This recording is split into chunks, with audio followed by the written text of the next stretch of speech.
government's very fearful of losing control. You see it with the Tea Parties. You see it with the protests. You see it with the anger on the streets. If they could put a GPS thing under your car without a court order and follow you around? Yeah, it's Big Brother, and they're there, and they're watching you. They told us why 9/11 happened. They said, oh, because they hate our freedom and liberty. Well, I guess they're fixing that, aren't they? No more freedom or liberty.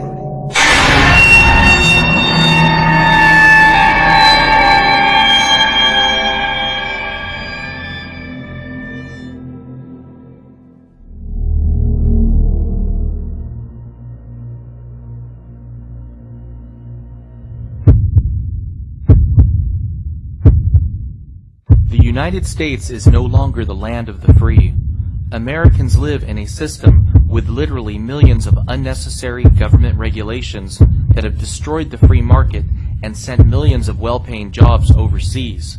Americans today are constantly watching their speedometers and trying to conform to every little rule, yet there are so many rules that it's impossible for even the most honest and hardworking Americans not to be breaking some type of law on a daily basis. We are slaves in a criminal monetary system where the Federal Reserve steals from the middle class through inflation and transfers this wealth to their banker friends on Wall Street. We are forced to accept pieces of paper as money when the U.S. Constitution defined only gold and silver as legal tender.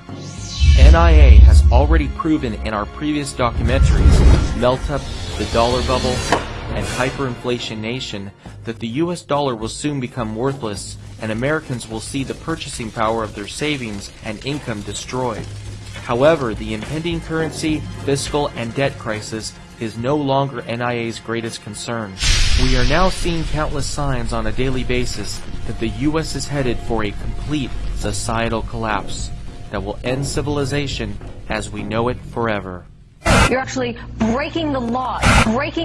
If you try to capture rain falling onto your roof and pour it on your flower bed. Obviously, if you use the water upstream, it won't be there for the person to use it downstream. So what about the little guy watering with rainwater at home? Will anybody do anything about that violation of the law? If she really does do that, then she ought to have a water right to do it. The average American is reaching a boiling point. There is no common sense left in America.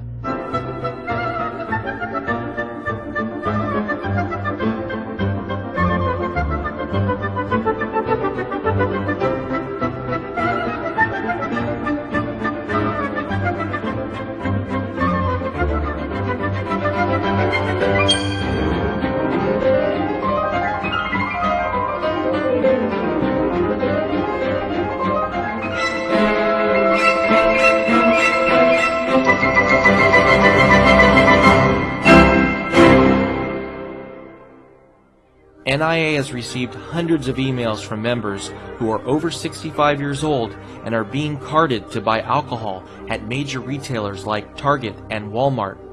One NIA member has a son in the 2nd grade who was suspended from school for 1 full year and told to await a threat assessment meeting for doodling a small rocket in his notes during class. 15-year-old Adam Hernandez, a high school freshman in Shorewood, Wisconsin, was recently arrested, handcuffed, and booked on a charge of theft after a friend let him have his lunch. Adam's friend was part of the school's free lunch program, but Adam wasn't. So eating his friend's $2.60 chicken nugget meal was stealing, according to school officials. So Adam said his side of the story. They did not believe him. His friend Jakari, who gave him the chicken nuggets, they did not believe him. What they chose to do was to handcuff him, arrest him at lunch in front of the school body, and put him in jail. Federal agencies have now put 6-year-old girls on the no-fly list as potential terrorist threats, and even 3-year-old girls are now being harassed for no reason by TSA agents at airports. 6-year-old Alyssa Thomas is like any little girl. Ta-da! She loves her dolls, and she's already excited about the 1st grade. But according to the U.S. government, you should be worried about what she's up to. Dr. Santosh Thomas was just made aware that his oldest daughter is on the list. the terror watch list that impacts travelers who could be a threat to national security. Here, a TSA employee we've decided not to show is patting down Mandy while my wife holds her. First, they tried a handheld metal detector. Mandy was not in the mood. And the TSA employee, well, in my opinion, did not know how to communicate to her. Americans can't even bring applesauce through security at an airport without getting arrested. Supervisor Atkins of the TSA inspects Nadine Hayes' blue ice chest and finds items such as yogurt, grapes, sliced cheese, milk, cottage cheese, applesauce, and soda, which were all essential food items for the hydration and health of her 93-year-old invalid wheelchair-bound mother, Eleanor. Supervisor Atkins refuses to compromise and rudely stated, "We are going to confiscate everything." With this remark, Nadine reaches for the ice chest with her mother's food. Supervisor Atkins gives up possession to screener Teta, and a tug-of-war over the ice chest begins. Nadine is very upset that she will not have her 93-year-old mother's food items, but is still going to try to make the impending flight. She then takes the now empty ice chest and gathers the rest of her belongings. Supervisor Atkins appears to find this all rather humorous, as seen by her broad smile to her colleague. Melee is finally given back her charge of Eleanor. With no assistance forthcoming, the TSA has abandoned an invalid 93-year-old woman and her caregiver. Nadine has been cuffed and has been put in an awaiting police car with no explanation as to why they are doing this to her. Things are getting so bad at our airports that if your ticket says Brad, but your ID says Bradley, there is a chance that you won't be allowed to fly without getting strip searched and interrogated by Homeland Security. Last year, the state of Missouri issued a secret report entitled The Modern Militia Movement, designed to help police identify militia members or domestic terrorists.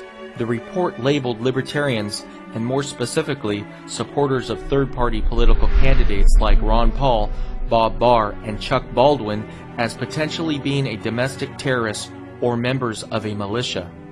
Right after this report came out, a Ron Paul supporter who was leaving a Campaign for Liberty fundraiser in St. Louis was detained at the St. Louis airport for having Ron Paul bumper stickers on him and $4,700 in cash, which came from the sales of Ron Paul books and t-shirts at the fundraiser. Let's listen to some of the shocking audio from his encounter with TSA agents.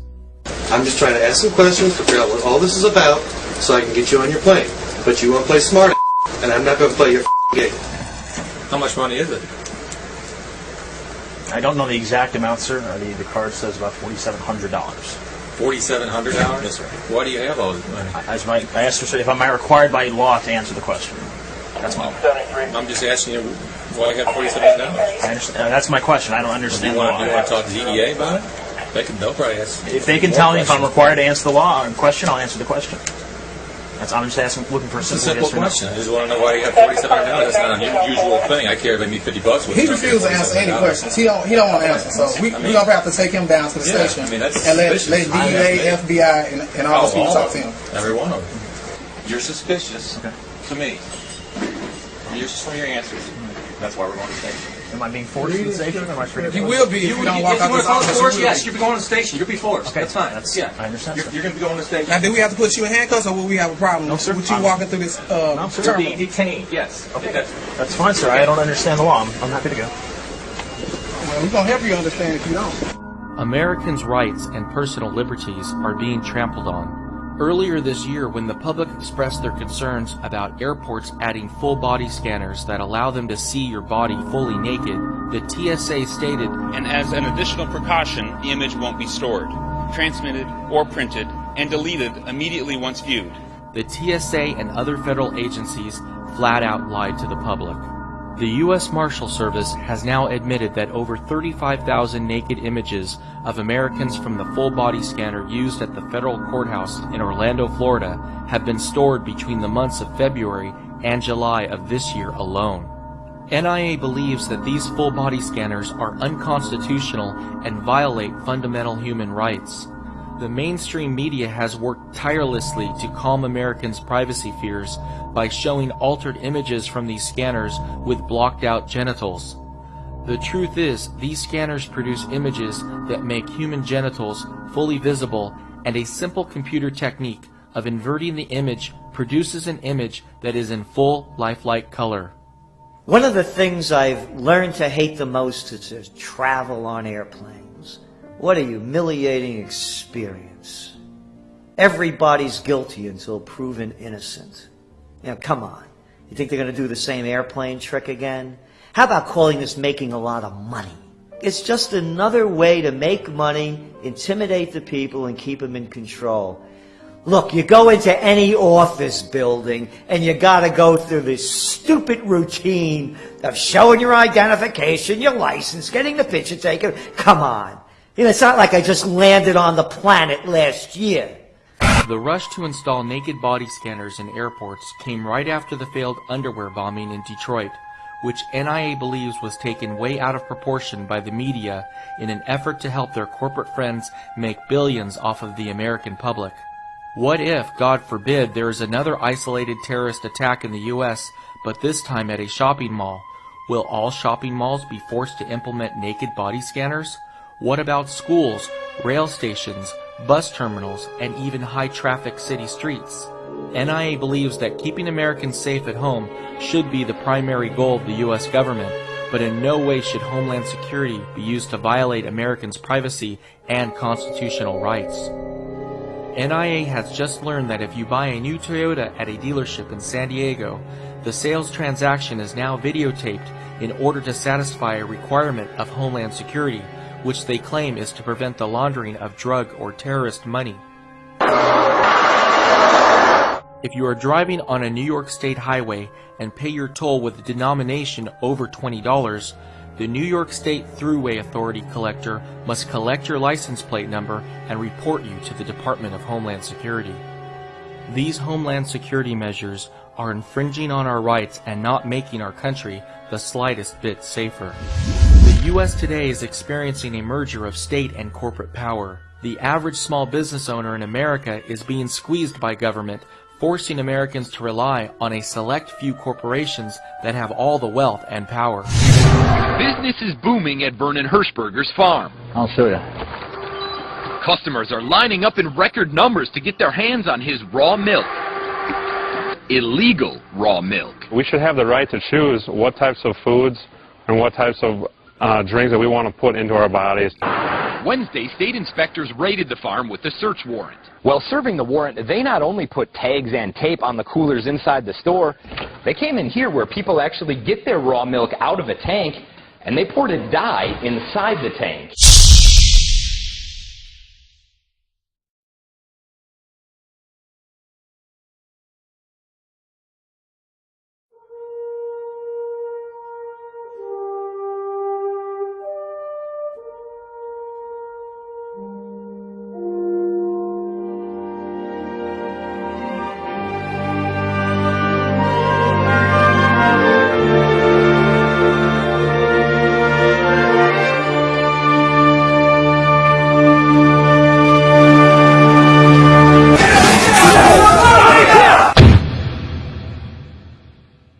A couple of months ago, 20 agents raided Rawsome Foods in Ventura County, California with a search warrant, ordering workers to put down their buckets of mashed coconut cream and to step away from the nuts. This was the third time this same farm had been raided in 3 months.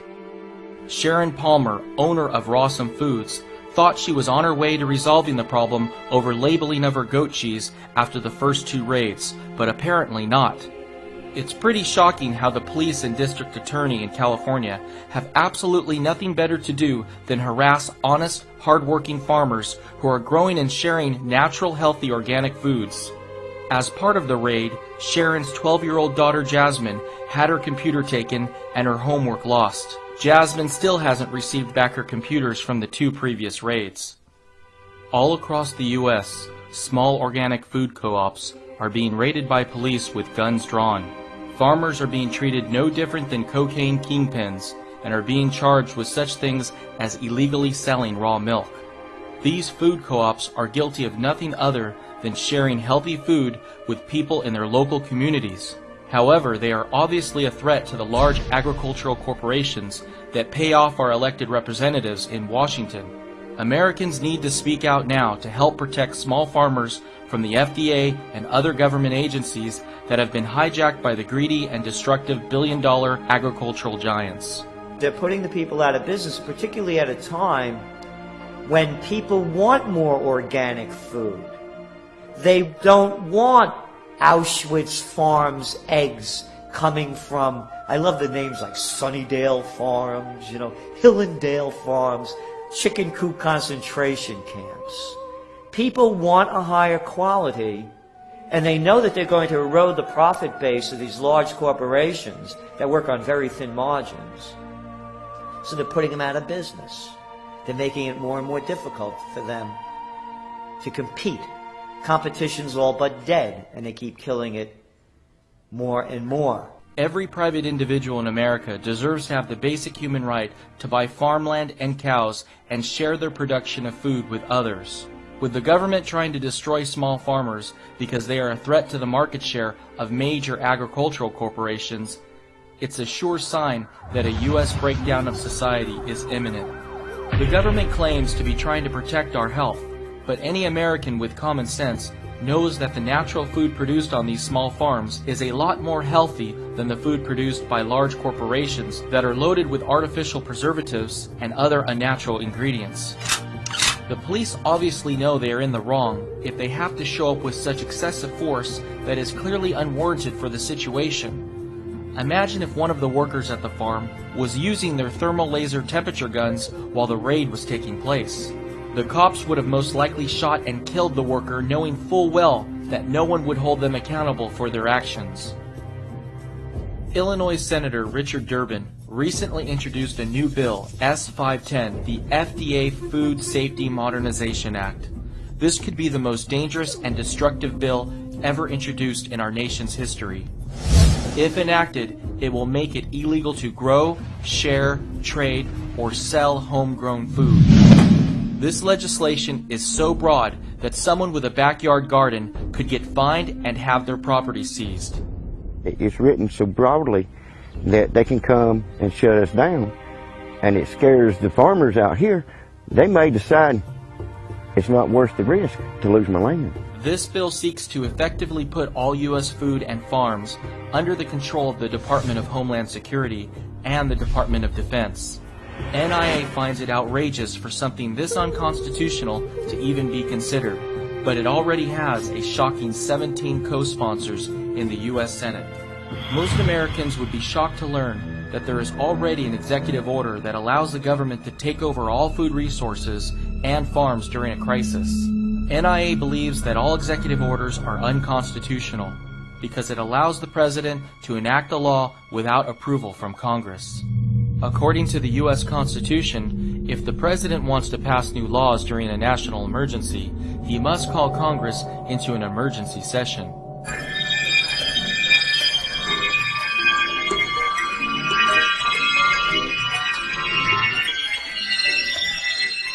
During the Great Depression, Congress enacted the Agricultural Adjustment Act, which paid farmers to destroy their crops in an attempt to artificially raise food prices.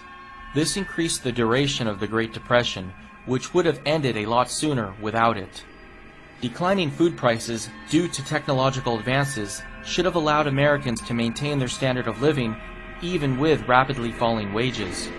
However, the Agricultural Adjustment Act led to millions of Americans overpaying for food and nearly starving to death. In the Great Depression, rabbits saved a lot of people from starving. I mean, you can look it up. And in America, they've always been typically pets. So people, they don't look at them like in Europe, where it's a food source. Right. But like I said, right now they're just pets, and hopefully it never comes down to that because they are cute. The U.S. is currently on the brink of a major food crisis that will lead to millions of Americans starving to death this decade. In October of 2009, NIA predicted that inflation would appear next in food and agriculture.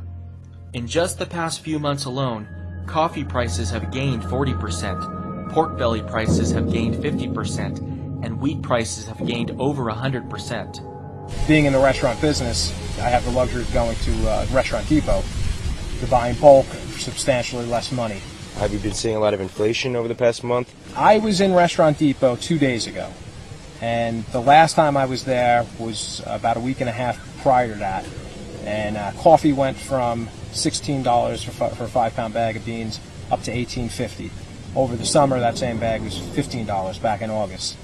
Rice went from $26 for 100 pounds to $29.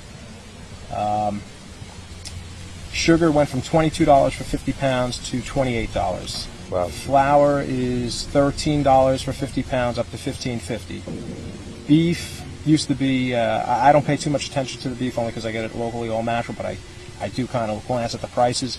Beef over the summer was, for the chop meat, I remember that was $1.79. It's $2.09 now for the same amount. Yeah. Cheese, like mozzarella cheese, went from $1.59 a pound to $2.09 a pound. That happened pretty rapidly. In December of 2009, NIA said catastrophic food shortages were possible beginning in 2010, not just in the U.S., but all around the world. NIA was right. There is a major food shortage currently taking place in Pakistan due to flooding. This is just a preview of the food shortage that will soon take place in the U.S. due to hyperinflation. Overwhelmed by desperate survivors, this truck simply cannot ensure aid is delivered to those hit by the devastating floods. This would-be good citizen beats back the people he's trying to help. Without a coordinated effort by the government or aid groups, delivering supplies becomes a piecemeal effort that often falls short of what's needed. The scale of this disaster is overwhelming, and the lack of a centralized effort means that good intentions can go to waste. In these storage bins, you know, I don't know if it looks like a lot of food to you guys or not, but I could break it down and pretty much tell you how much of everything. Yeah, I mean, why don't you go through it a little bit? I mean, I'm interested to know.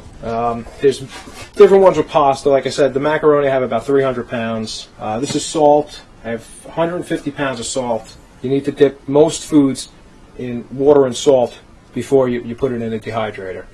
There's 400 pounds. Pasta's great to have, it seems, because you always have it. It fills you up. The calories, it's not that expensive. I try and go by the calories. How many calories you're going to need to, do what you have to do if you can't go to the supermarket and buy things that are beneficial for your body. Where pasta's not. I got that because my wife, she wanted it. I wasn't buying any until she kind of demanded it. Yeah, I was buying. I have like 400 pounds of beans, dried beans. The bags look like this, if you could see it. I got these things duct tape. I'll tell you about the storage when I'm done talking about that. But I've got 400 pounds of beans, 400 pounds of dried peas. There's 400 pounds of flour. This is some of the flour here. Right. In that one, there's baking soda. I have baking powder. There's like a year's worth of tea bags. In those, there's 200 pounds of rice in there. I have about 1,000 pounds of rice. The rice and the dried beans are, in my opinion, if you don't have, if you're working on a limited budget like I am, and like most people are, I think for the money, the rice and beans are probably the best thing for you in terms of nutrition, calories, proteins, carbohydrates. I think it's a good mixture of what you're going to need.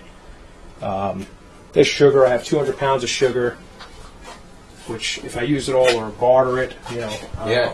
Because you got to think not only for yourself to eat, but also to have enough to barter if you need something else. People are going to want. I have about a year's worth of coffee beans.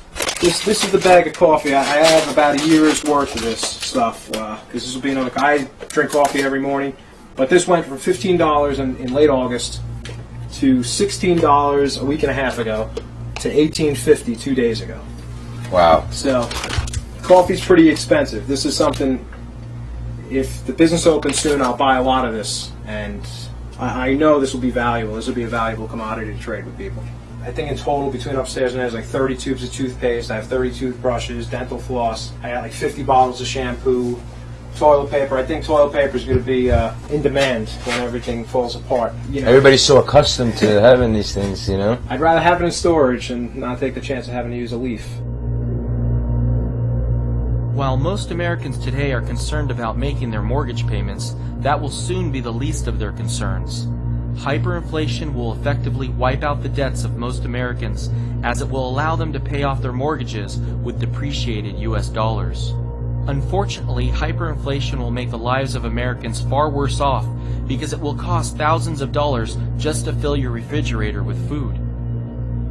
Not only is the merger of state and corporate power destroying the agricultural sector, but it is also sabotaging U.S. healthcare.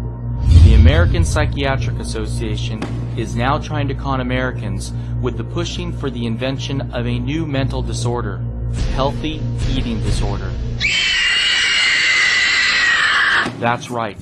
If you are focused on eating healthy foods, the healthcare industry wants to diagnose you with having a disease so that it can sell you dangerous medicines to help cure it. This is similar to how they invented phony mental disorders like ADHD and manic depressive so that they can make billions by poisoning you. Jim Kaiser turned himself into the 4th Avenue jail today. He believes everything he did was within his rights as a parent, but now he's an accused felon. Ben Kaiser's mom said he has ADHD. A doctor and the courts agreed, so they decided to put him on medicine. I just can't bring myself to do it. Dad disagreed. These drugs, in my opinion, are child abuse. It's just insane. You take a perfectly normal kid and you just wipe him out with these drugs just so he can sit still in school. Jim Kaiser saw the writing on the wall. Ben's mom was going to get custody, so he took his 9-year-old and disappeared. Basically dropped off the grid. Apartment found vacant, no more phone calls, no more use of a credit card, nothing. For 3.5 months, police had no luck tracking them down. A random traffic stop in Florida spoiled Jim's plans. Ben's mom flew to Florida to get him back. She said she plans to keep him on the medicine because it helps. Isn't it possible that everyone else is right and you're wrong? No, it's impossible. I know my son better than anybody in the world. I've spent more time with him than anybody in the world, including his mom, and I know him a whole lot better than the courts do. I know sometimes we may not agree with everything that's happening, but that's the system that we have, and it's the best system that we have to work with right now. The FDA has brainwashed Americans with the belief that only toxic and poisonous chemicals called prescription drugs can cure anybody of anything, and that no whole plant food or whole food supplement can heal anyone from anything. This is the exact reverse of the truth, yet many brilliant doctors and researchers have had their reputations ruined and their businesses destroyed for daring to help heal people of diseases by something so simple as changing their diets and lifestyles. The FDA does not care about the health of Americans. They care only about the wealth of their corporate friends. The FDA is trying to ban electronic cigarettes because they are becoming a threat to the success of tobacco companies. But these cigarettes do not have tobacco. You're eliminating the 3,000 chemicals that make up an actual tobacco-filled cigarette. These are electronic cigarettes. They contain one highly addictive ingredient, nicotine, and run on a battery.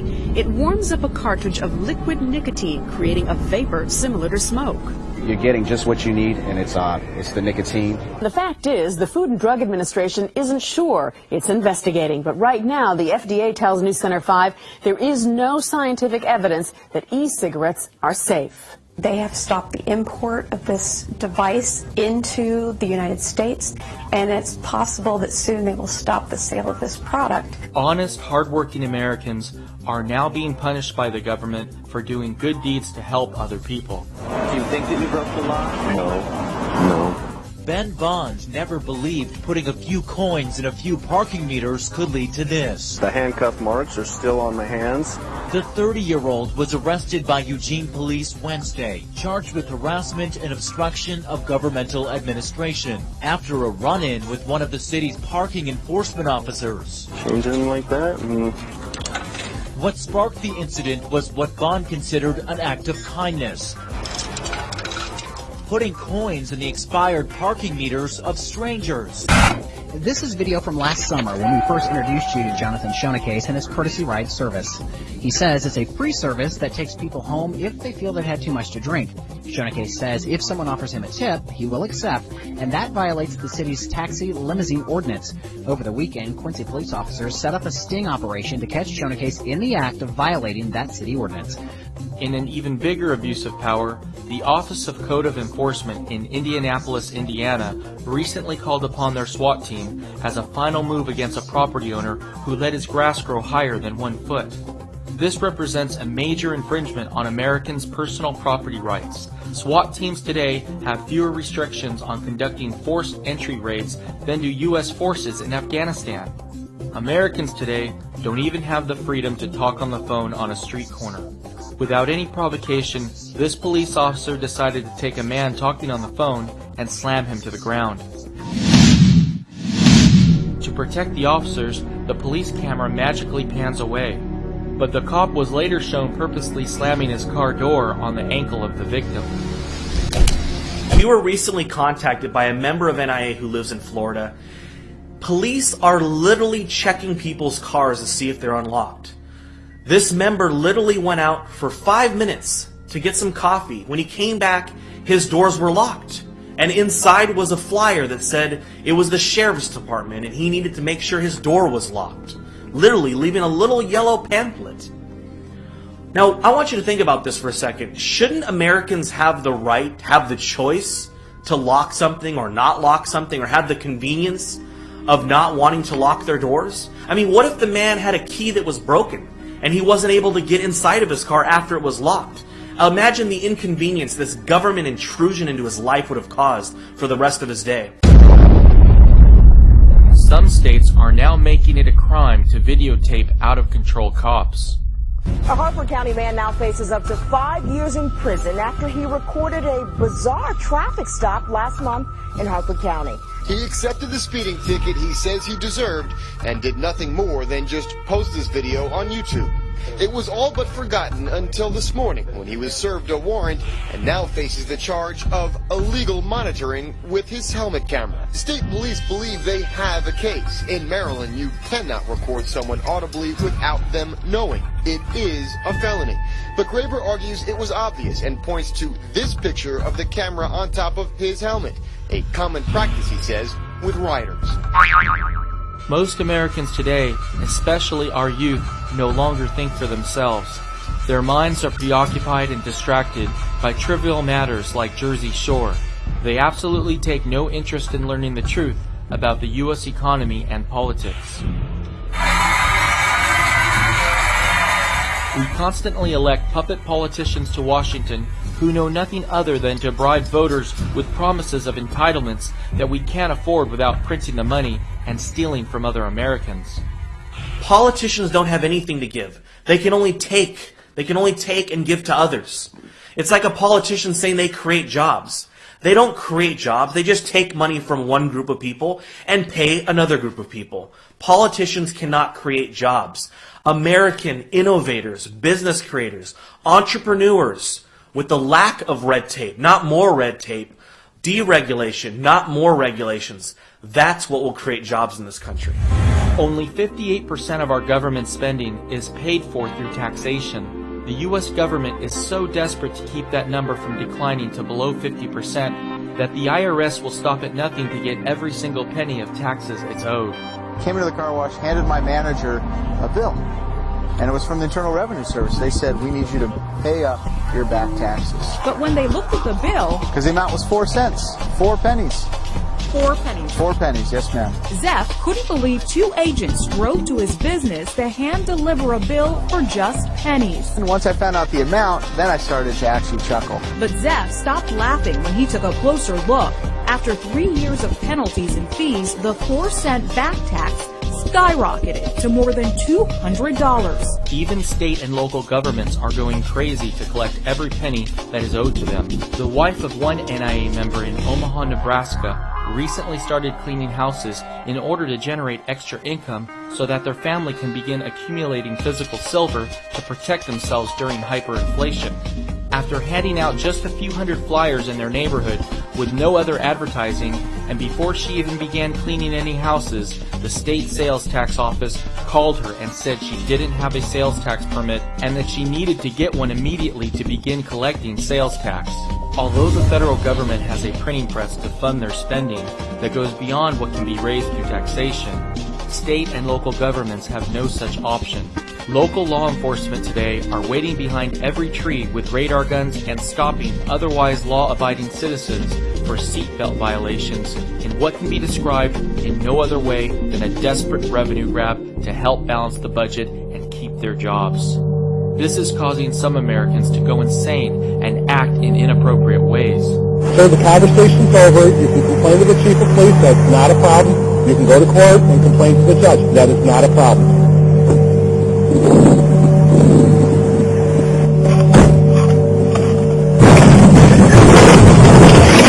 The cops are everywhere. You go over a yellow line, man, boom, they got you. They're waiting. They're all over. Oh, it's not quotas. Oh, no. Yeah, it is. They got them on tape in New York, in New York City, talking about the quotas. Because after I bounce you to a different platoon for inactivity, the next thing is to put you on paper, start rating you below standards, and look to fire you. I really don't have a problem firing people. I don't need to carry them. They're counting seatbelts and cell phones. They're counting double parkers and bus stops. If day tours contributed with 5 seatbelts and 5 cell phones a week, 5 double parkers and 5 bus stops a week. But you as the bosses have to demand this and have to count it. Your goal is 5 in each of these categories. Not a difficult task. It can be accomplished on Monday. If it's not accomplished by Monday, you've got to follow up with it by Tuesday. But there's no reason why it can't be done by Thursday. All right. So whatever I get Friday, Saturday, or Sunday is gravy. I'm not looking to break records here. NIA has been hearing from members in Los Angeles that at LAX, parked cars in the airport parking lot are now being cited for expired registrations, no front plate, tinted windows, and other vehicle code violations. This kind of behavior was previously unheard of, but with state and local governments near bankruptcy, they simply have no other choice. Even more outrageous, in San Francisco, the police have started a pilot program that is training civilians to do their work for them. The whole idea behind civilian investigators is to speed up response times, save money, and to free up sworn officers so they can focus on more important things. The way it is right now in San Francisco, sworn officers respond to nonviolent crimes such as burglaries and car break-ins. But under a pilot program, 15 civilian investigators, who would cost about half as much as officers, will be assigned to respond to those types of cases. They will be trained to collect evidence, conduct interviews, and photograph crime scenes. The 6-month pilot program is scheduled to begin in January. It will cost nearly $1 million. The 15 civilian investigators are set to work in only a couple of San Francisco's 10 district stations. NIA considers this to be a perfect example of how fiscally inept major cities in the U.S. are today. San Francisco thinks they will be saving money by paying 15 civilians nearly $1 million for 6 months of work. That equals out to about $67,000 per civilian, or over $133,000 per civilian on an annualized basis, and they say this will cut their costs in half? Does this mean that police officers in San Francisco are now being paid $267,000 per year? Not only will this plan make San Francisco's budget an even bigger disaster than it is today, but it will have the unintended consequence of encouraging more burglaries and other forms of theft in the city because no evidence that is collected by civilians is going to hold up in court. NIA has learned about the latest schemes cities are using in a sad and desperate attempt to generate revenue. It is now becoming common practice in major cities that if the police are called to an apartment building for a verbal dispute or other minor incidents, the city building inspector will come along with the police officer. If they find any minor violation, such as a rusted heat vent or a missing crawlspace door, they will red tag the building, fine you thousands of dollars, and force you to spend thousands of dollars for a building permit to make the repairs, and require that the landlord get hotel rooms for the tenants until the repairs are made. Even more shocking, the city of Philadelphia is now requiring that any resident who runs an internet blog pay a $300 business privilege license fee. One blogger in Philadelphia, Marilyn Bess, recently received a letter from the city demanding that she pay the $300 business privilege license fee to run her Miss Philly organic blog. Miss Bess is currently unemployed, and this personal blog of hers only earns about $50 per year in income. A countless number of cities and municipalities across the country are now cracking down on garage sales. Many towns now require that you pay for a garage sale permit. Some towns even require you to pay an additional fee for a permit to place each garage sale sign. The federal government even recently passed a new law making it a crime to sell recalled products at a garage sale. Now, the Bruschians were hoping to clear out some clutter and make some much-needed cash this summer. What they don't know is they could be breaking a federal law right now, and this garage sale could potentially end up costing them $15 million. The 2008 Consumer Product Safety Improvement Act was passed to keep dangerous toys from entering the U.S. Now the government says it applies to the sale of used goods, even those at garage sales. Sell recalled items, and you could be fined at up to $100,000 each, like this pack and play. They could theoretically go under the playpen and get their neck stuck here in this bar. So any pack and play that doesn't have that warning label on it is recalled until they can add that warning label. We're shocked. We actually returned another one to get this one because this one was like the best one on the market. I own this same exact product, not knowing that at home, the exact same color and everything. How do you expect someone just to come in and know? I mean, like I said, I own this piece myself. Not knowing about recalls won't excuse resellers from penalties, so the CPSC has a 24-page handbook they say makes it easy for them to cross-check their items. The government is trying to eliminate garage sales altogether so that we can increase our trade deficit by purchasing new products we can't afford from Walmart that were imported from China. In Long Island, some towns are banning garage sales because they attract illegal immigrants who they claim drive down home prices by bringing noise, crime, and clutter to their once peaceful communities. Police today can arrest and detain American citizens who are caught driving without a license, but they have no power to check the status of an illegal immigrant. Americans are becoming increasingly frustrated with impoverished immigrants that are barely living above subsistence levels because we are being forced to subsidize their standard of living in America. One NIA member recently saw a $20 monthly increase in their cable television bill specifically for the addition of new mandated Spanish channels. Ese hombre es usted, Juan. We cannot support them. We don't have the economy. And anybody that believes that they do, invite them over to your house to share your meals every day. Take more money out of your pocket and your family's mouths and give it to them. Everyone loves to be altruistic, but when it comes at a cost where you can't afford it, I'm not going to do it. These illegal immigrants come to the U.S. expecting everything, when our country doesn't even have any resources left to take care of its own citizens. The economy's in decline. We don't have the jobs. We have to create 125,000 jobs a month just to stay equal for population growth and new people coming into the workforce. We cannot support people that don't belong here when we can't support our own. Unfortunately, getting rid of illegal immigrants will not solve any of America's fiscal problems. The illegal immigrant issue is mainly being used by the mainstream media as a distraction from the real economic issues. In fact, the underlying fundamentals of our economy are so unsound that we are receiving countless reports from NIA members who know illegal immigrants that are choosing to return to their country of origin. I came here 8 months ago. I cannot find work. I can't earn money. I want to return to my country. Although the federal government says they are making it their top priority to deport illegal immigrants, the truth is they are actually making it a lot tougher for them to leave the country.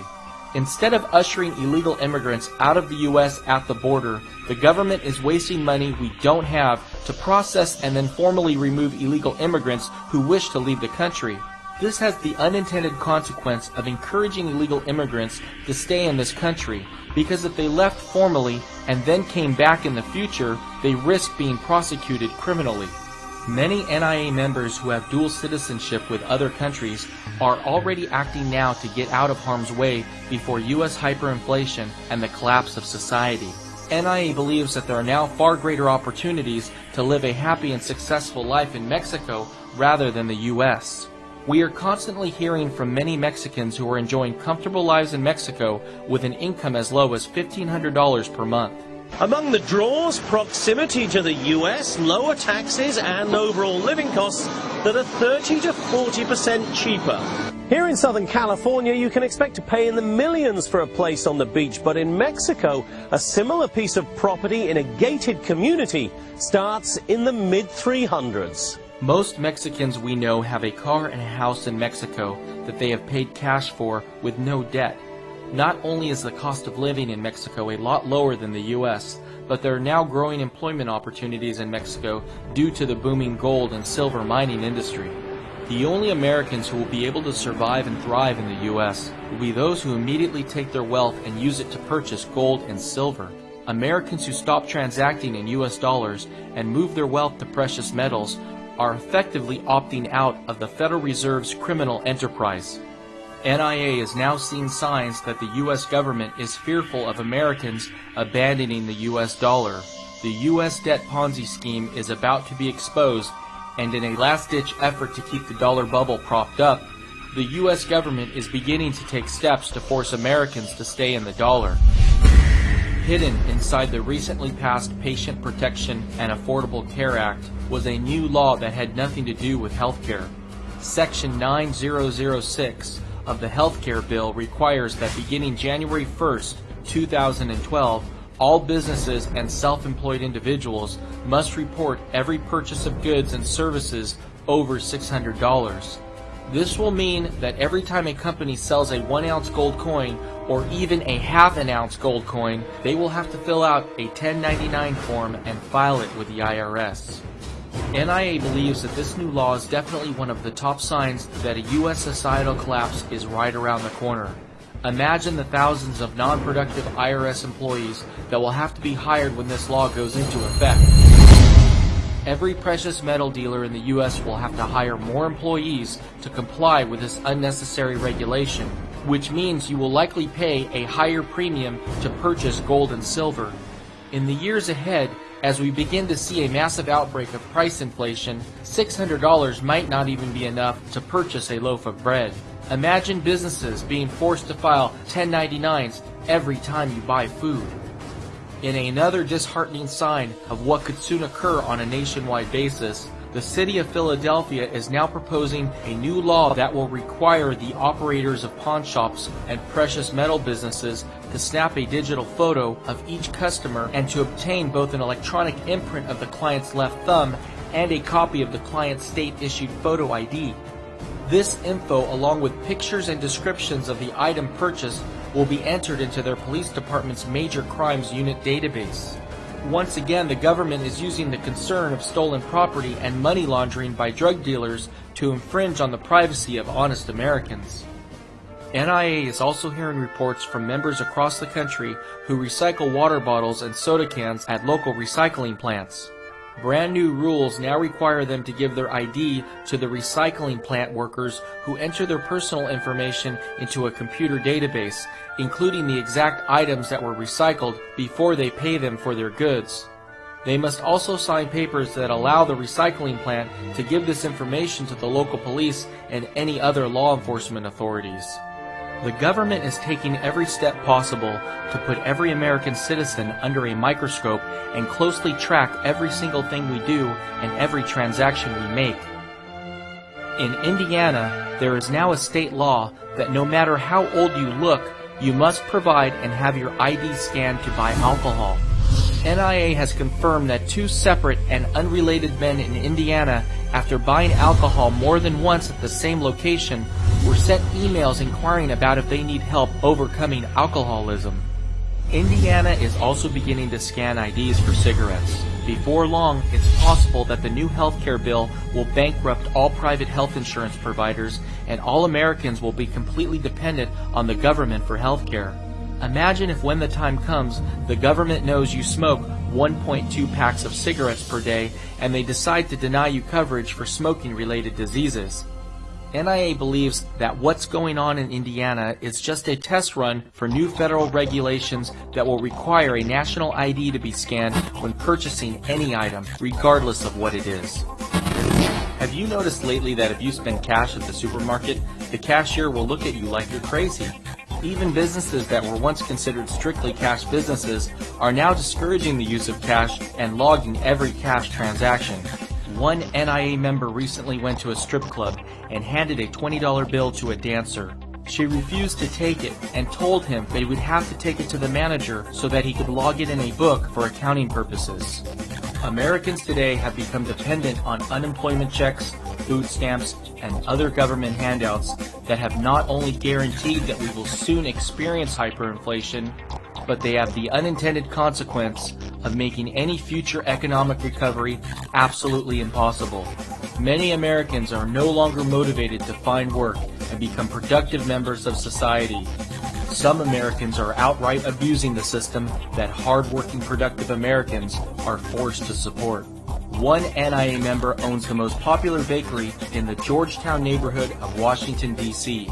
A customer recently entered his store and asked for them to produce a custom-made birthday cake that looks exactly like her very high-end designer handbag. After saying that producing the cake would be no problem and that the price would be $150, the customer said that she would like to place the order and asked if the bakery would accept food stamps as payment. Instead of working as hard as possible to live the best lives as possible, most Americans are satisfied with their unemployment checks and food stamps. They spend their time worrying about the personal lives of others by watching reality shows, reading TMZ, and gossiping about their favorite musicians and sports heroes. This is reminiscent of how during the U.S. Great Depression, Americans became obsessed with going to the movies as it offered them a chance to escape the heat, the cold, and the loneliness of their bleak personal lives. With America's obsession with Hollywood now reaching epidemic proportions, it's a sure sign that a societal collapse will soon occur. NIA has direct knowledge of many Americans who are living in Section 8 housing while receiving unemployment checks and food stamps, but are making absolutely no attempt to find a job. Some of them have had offers to work for $15 to $20 per hour, but they turn these employment opportunities down out of fear that they may lose their housing, food, and other entitlements. The 40-year-old friend of one NIA member who was living off of government entitlements in California recently said that he will come out of retirement for $25 per hour. Anything less wouldn't be worth it. President Obama just signed a $26 billion bailout for cash-strapped states in which $10 billion are going to protect 160,000 teachers' jobs.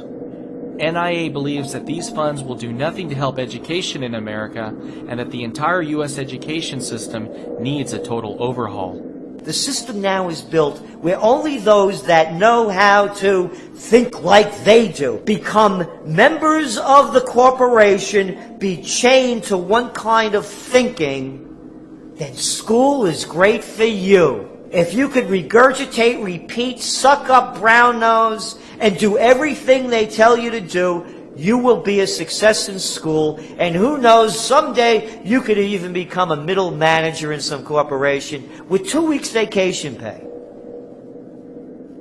The school system stinks. NIA has been researching our nation's school districts, trying to see if any of them have come up with any brilliant ideas on how to improve our nation's schools.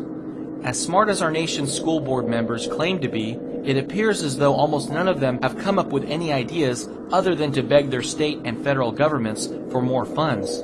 The most radical idea we have heard is what was just approved in Mount Olive, New Jersey.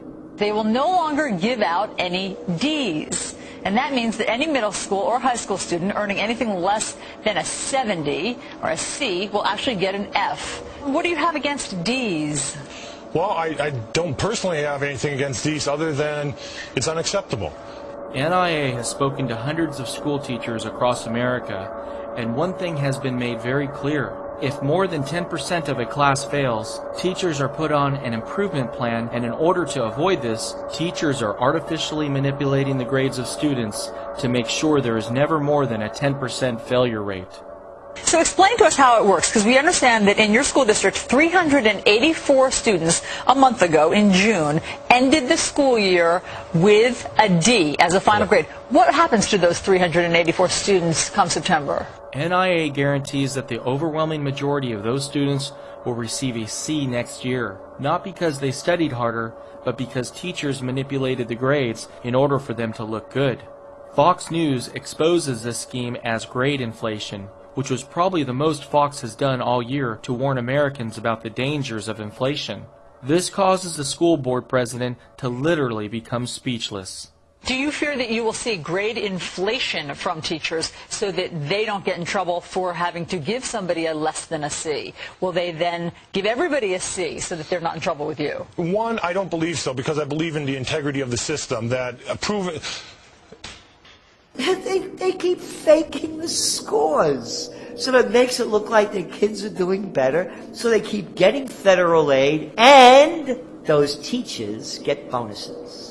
So they cook the books even at that level. Students today are taught in high school about the need to get deeply into debt to attend college for a degree that is worthless because everyone else has one.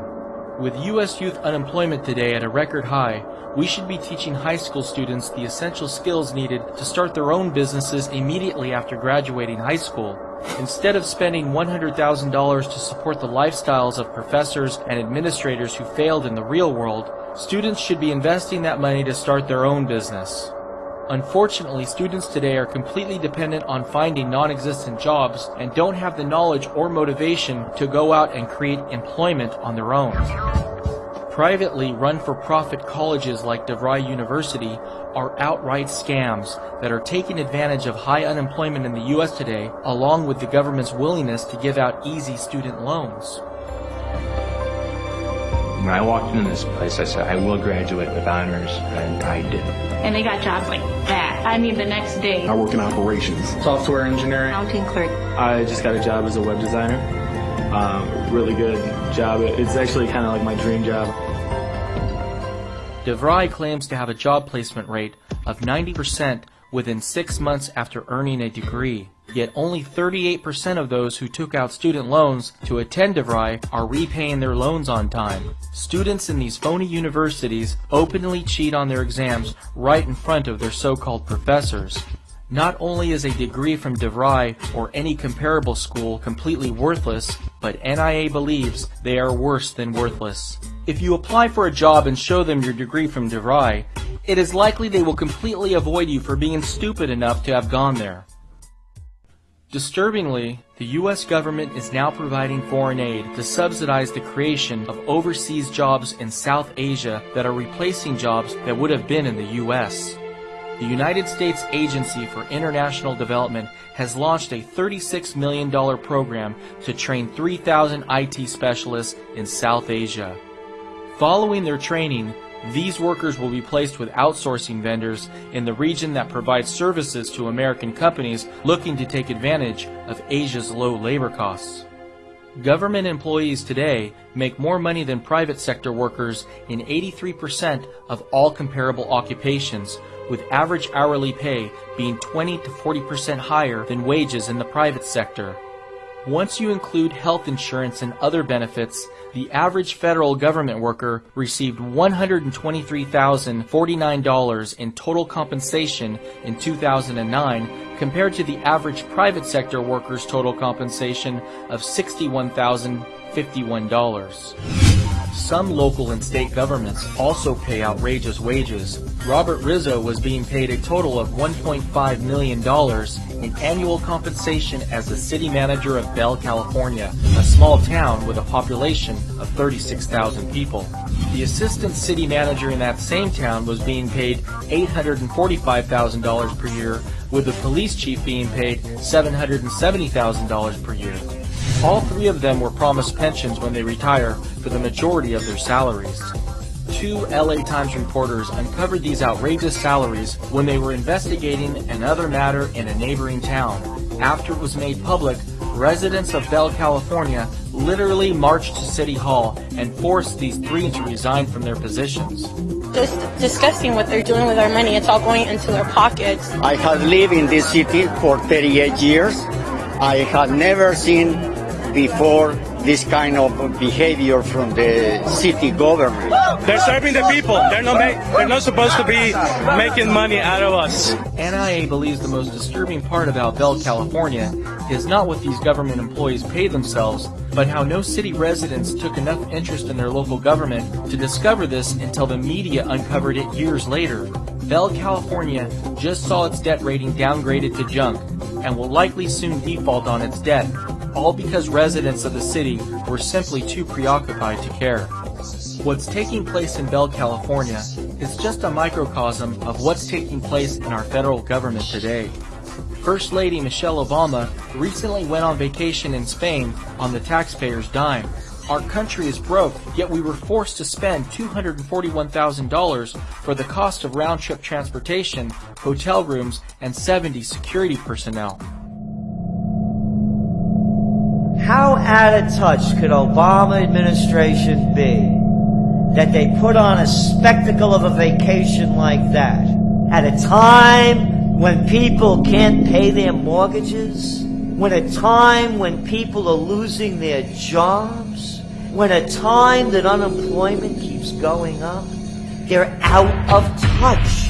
They are the royalty, the elite, just like the stars in Hollywood.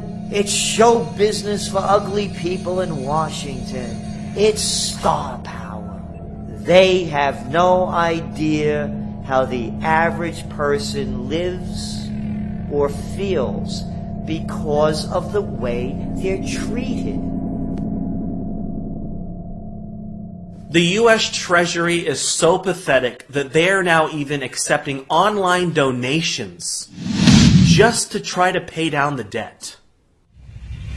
The U.S. has no way of paying back its $13.4 trillion national debt and $81 trillion in total obligations, yet there is still no widespread outrage in this country about deficit spending. Politicians continue to promise more giveaways and lower taxes, and Americans fall for it because they are unaware of the hyperinflation that awaits. Americans continuously get brainwashed by the mainstream media to elect both Democrats and neocon Republicans who do nothing other than rapidly increase the size of government. When I was a kid, growing up during the Cold War, I used to hear about the communists in power, the party. Yeah, the party's still in power. But instead of having one name, communist, they have two names, Republican, Democrat. It's one party. Party members, party heads, party whips. The party. They're having a party and you're paying for it. Right now, there are candidates debating about the Constitution of this country. In fact, some of these candidates are holding up the Constitution and saying how they're going to restore it. Yet the next sentence out of their mouth is how they're going to reform an entitlement program, or how they're going to take money from a group of people to offer a tax deduction to another group of people. Redistribution of wealth is not in the Constitution, and neither is a democracy. The Founding Fathers set up a republic so that we did not have mob rule, so that we could not vote each other gifts, because they knew that if you continue to re-elect politicians that promised you more of other people's money, we would eventually destroy this nation. In order for Obama to reach his goal of lowering the U.S. budget deficit down to $752 billion in 2015, the White House is projecting an average GDP growth rate of 5.58% over the next 5 years. In the second quarter of 2010, U.S. GDP grew by only 1.6%. To get this dismal 1.6% growth rate, the U.S. government had to spend $3.7 trillion on bailouts, stimulus bills, the buying of mortgage-backed securities, and other commitments. The U.S. government bought GDP growth in 2009 by implementing its destructive cash for clunkers and home buyer tax rebate programs. Recently in Los Angeles, California, my friend had their car stolen. It was a 1994 Camry. And we were wondering, why would anybody want to steal this old vehicle? You know what the cops told him? That because of the Cash for Clunkers program, because of this supposedly government stimulus plan that was supposed to help our economy, thefts are up for older cars because the thieves need the parts. Parts are in huge demand for older vehicles because the government literally destroyed a working asset and sent it off to China. The U.S. is so desperate to generate revenue now that they are taking advantage of America's concerns about inflation by selling forever stamps. Stamp prices have increased by 475% over the past 40 years. The U.S. Postal Service claims that if you go to the post office and purchase a Forever stamp today, you will be able to use it to mail a first-class letter at any time in the future. NIA considers Forever stamps to be a scam. The government is spending the funds they generate from the sale of Forever stamps and won't have the resources to meet these obligations in the future. NIA is confident that the U.S. government will soon propose more stimulus spending while the Federal Reserve unleashes additional quantitative easing. Before long, the government will go bust and will either default on its Social Security obligations or print the money to pay them, creating hyperinflation. Most likely, the government will choose the hyperinflation route, and American Social Security checks won't be worth enough to pay for the gas needed to drive to the bank to cash them. Their only value will be as toilet paper. Only then will there be a real revolution where Americans march to Washington to remove those who have destroyed our nation, just like they did in Bell, California, after it was too late. Americans today are too busy waiting 12 hours in line across countless city blocks to be the first to purchase the new iPhone 4. The $700 they spend for a defective device that will break within a year could instead be used to buy 39 ounces of silver. 39 ounces of silver will be enough to feed a family of 4 for 6 months during hyperinflation. Those with iPhones will likely recycle them for the trace amounts of precious metals inside, which will be enough to buy food for only 1 week. I mean, can you imagine? I mean, hundreds of people waiting in line around just to get the new iPhone when, you know... I think that that's the life that those people want to continue to live, and will live that life till the last minute because they're afraid of change, and they're afraid of this other life that, in my opinion, could be much better.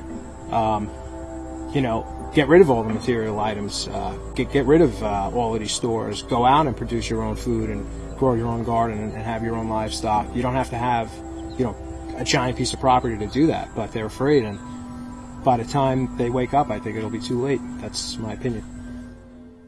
A year ago, most mainstream economists were predicting that we would see a U-shaped economic recovery by now. You think this is going to be like a U-shaped recovery? A U-shaped recovery, a U-shaped kind of recovery. A triple U-shaped recovery. NIA said a year ago that the economic recovery was phony and prices were rising only due to inflation.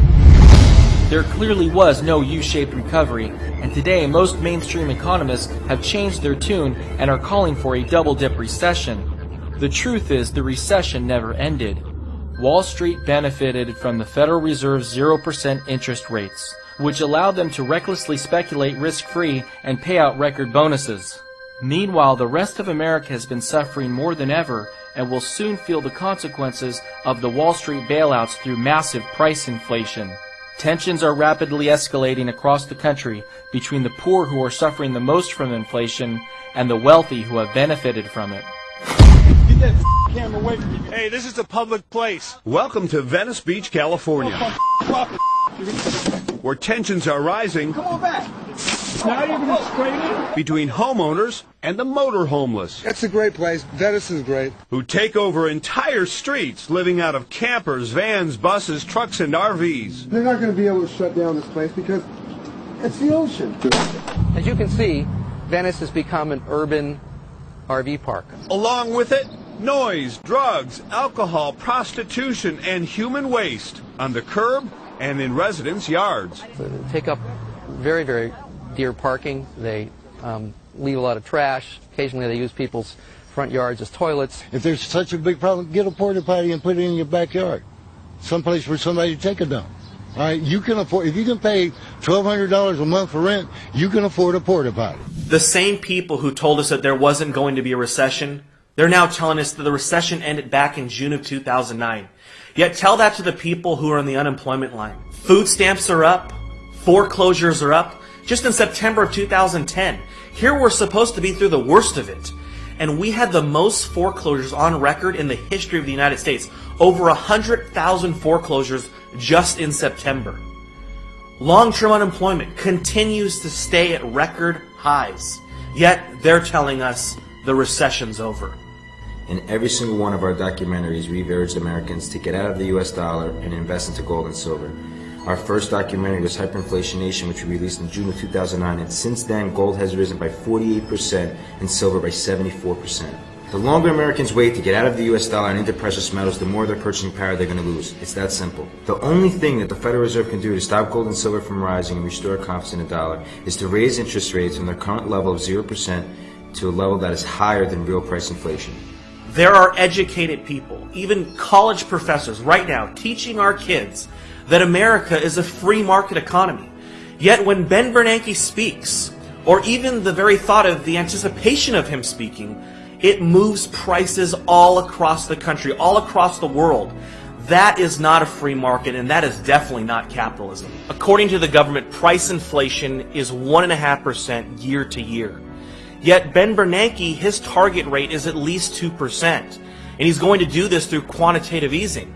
But if you look at the way the government calculates inflation, calculates price inflation, it's fatally flawed. The National Inflation Association believes price inflation is at least 5%.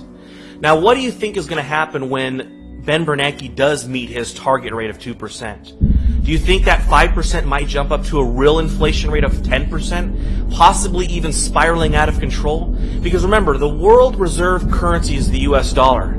And because of this status, there's over $10 trillion held by foreigners. If this money comes back to America, it will come back to bite us in the worst possible way. We could see an epidemic of hyperinflation here in the United States of America. It will be impossible for Ben Bernanke to ever raise interest rates higher than the real rate of price inflation because of the size and scope of our national debt. Our national debt is now 15 times larger than it was when Paul Volcker prevented hyperinflation in 1980 by raising interest rates to 20%. Our GDP has only grown 1.5 times larger since then. If Bernanke were to raise interest rates in any substantial way, Americans' mortgage payments would double and our budget deficit would explode by trillions of dollars per year. I believe that Ben Bernanke is under pressure by the President and Congress to keep interest rates at artificially low levels until the dollar is basically worthless. Americans living in a fiat world got insane. Today, gold and gold mining shares account for only less than 1% of the total world financial assets. From 1921 to 1981, gold and gold mining shares accounted for more than 25% of world financial assets. Even if all of the world's non-gold assets were to decline by 2/3, gold would still need to go to $10,000 per ounce for this figure to get back to 25%. It is absolutely shocking to me that the mainstream media is proclaiming that there is a gold bubble, when in fact in 2010, Americans have only bought $2.7 billion worth of gold. And guess how much worth of bonds? $155 billion worth of bonds. That's 57 times more bonds than gold. Now you tell me, are we in a gold bubble?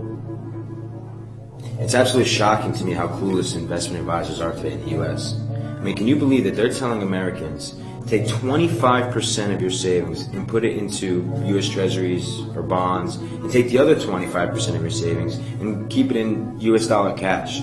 I mean, 50% of your savings and you're putting it into dollar-denominated assets that are basically worthless pieces of paper.